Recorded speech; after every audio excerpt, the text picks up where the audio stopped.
ప్రేమించి పెళ్లి చేసుకొని కూడా వాళ్ళు ఎక్కువ కాలం ఒక అమికబుల్గా ఒక ఫ్రెండ్స్ లాగా ఉండడం అనేది జరగట్లేదు. సో మామూలుగా అందుకే నేను చాలాసార్లు చెప్తున్నా, లవ్ అనేది ఒక ఇల్యూజన్. ఆ ఇల్యూజన్లో పడిపోయి మిగతా విషయాల డిస్కషన్ అనేది ఉండట్లేదు. ముఖ్యంగా స్త్రీలు ఎంటర్ అయ్యేటప్పుడు ఏంటంటే కెరీర్ ఏంటి, మనం మ్యారేజ్ ఎలా ఉండాలి దగ్గర నుంచి కెరీర్ తర్వాత ఎలా ఉండాలి, ఫైనాన్షియల్ ఇష్యూస్ ఏంటి, ఇవన్నీ డిస్కస్ చేయాలి. ఎందుకంటే ప్రేమించే టైంలో అవతల వాడి మొత్తం కలర్స్ అతని ఇవి తెలియదు. ఎప్పుడైనా మామూలుగా ఒక రాబర్ట్ మెకే అనే స్క్రీన్ ప్లే రైటర్ చెప్తాడు, క్యారెక్టర్ ఎప్పుడు బయటకు వస్తుందంటే ఒక ప్రెజర్ సిచ్యువేషన్ వచ్చినప్పుడే ఒక మనిషి క్యారెక్టర్ బయటకు వస్తుంది. అటువంటి ఒక సిచ్యువేషన్ రానంత వరకు మనకి వాళ్ళల్లో డిఫరెంట్ యాంగిల్స్ ఉన్నాయని తెలియదు.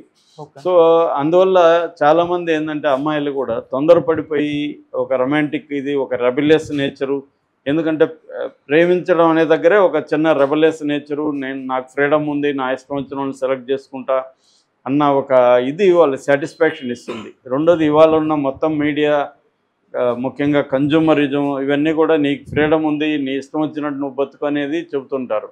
మనకి రామ్ గోపాల్ వర్మ లాంటి వాళ్ళు చెప్పేది కూడా రోజు ఇదే, ఎవరు ఇష్టం వచ్చినట్టు బతుకుతాను. ఆయన ఇష్టం వచ్చినట్టు ఎలాగో బతకడు, అది వేరే విషయం, కానీ అది చెప్పడు ఆయన. సో అందరూ ఏమనుకుంటారు, దీనికి ఇన్ఫ్లుయెన్స్ అయ్యి నా ఇష్టం వచ్చినట్టు ఉంటాను, నాకు ఫ్రీడమ్ ఉంది అనుకుని వాళ్ళు ఏం చేస్తారంటే అనేక తప్పుల్లోకి ఎంటర్ అవుతారు. సో అందుకని ఇవాళ మొత్తంగా ఇండియాలో కూడా మ్యారేజెస్ కూడా తగ్గుతున్నాయి. ఎందుకంటే ఈ భయం ఉంది. ఇటు అబ్బాయిలకి ఏ భయం ఉందంటే ఈ అమ్మాయి కొద్ది రోజులు పెళ్లి చేసుకున్నాక ఈ అమ్మాయికి ఏ ఎవరెవరితో అఫైర్లు ఉన్నాయో తెలీదు, లేకపోతే ఏమేమి ప్రాబ్లమ్స్ వస్తాయో తెలీదు, మళ్ళీ నా మీద డొమెస్టిక్ వైలెన్స్ ఇంకోటి కేసు పెట్టి నన్ను ఇరికిస్తుంది, నాతో పాటు అమ్మనో నాన్నో చెల్లెల్ని వీళ్ళని ఇరికిస్తుంది అన్న ఒక భయం అబ్బాయిల్లో మొదలైంది. ఎందుకంటే ఆ కేసులు కూడా ఈ మధ్య ఫాల్స్ కేసులు పెరిగాయి. డొమెస్టిక్ వైలెన్స్ కావచ్చు, లేకపోతే 498A కావచ్చు, ఈ సెక్షన్లు పెట్టేసి అబ్బాయిల మీద అబ్బాయిలు కూడా ఆత్మహత్యలు చేసుకుంటే ఇది కల్చరు మనకి బాగా పెరిగింది. మరోవైపు అమ్మాయిల్ని చంపేయడం కూడా నిన్న కూడా నేను విత్ డేటా చెప్పాను.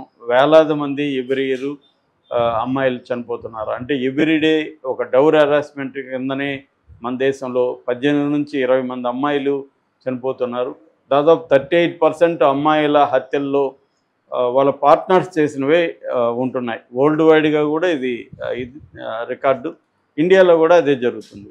అందువల్ల ఒక రిలేషన్షిప్లోకి ముఖ్యంగా లవ్, అరేంజ్డ్ మ్యారేజ్ అంటే కనీసం పెద్దవాళ్ళు కొంత పరిశీలిస్తారు, అటువైపు ఇటువైపు. మామూలుగా చెప్తారు కదా, అటు 7 తరాలు ఇటు 7 తరాలు చూడాలి పెళ్ళి అంటే అని.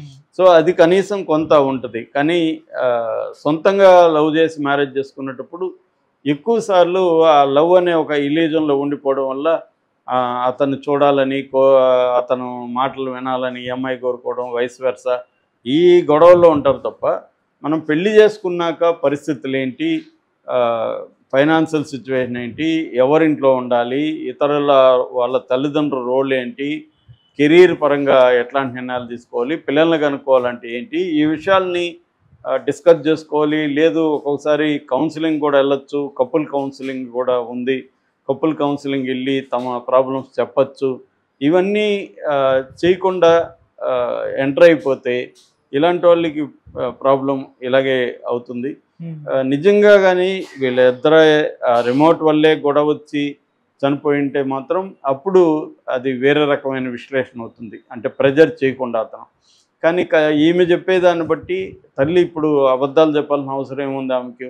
ఆమె కట్నం గురించి చెప్తుందంటే ఖచ్చితంగా అతను కట్నం డిమాండ్ కూడా చేసి ఉండే అవకాశం ఉంది. ఈ మధ్య అబ్బాయిలు పెళ్ళి లవ్ మ్యారేజ్ చేసుకున్నా కూడా కట్నాల తర్వాత వాళ్ళకి, ఎందుకంటే మనం బయట ఎవరు చెప్తారు నీకెంత కట్నం వచ్చేదిరా అని.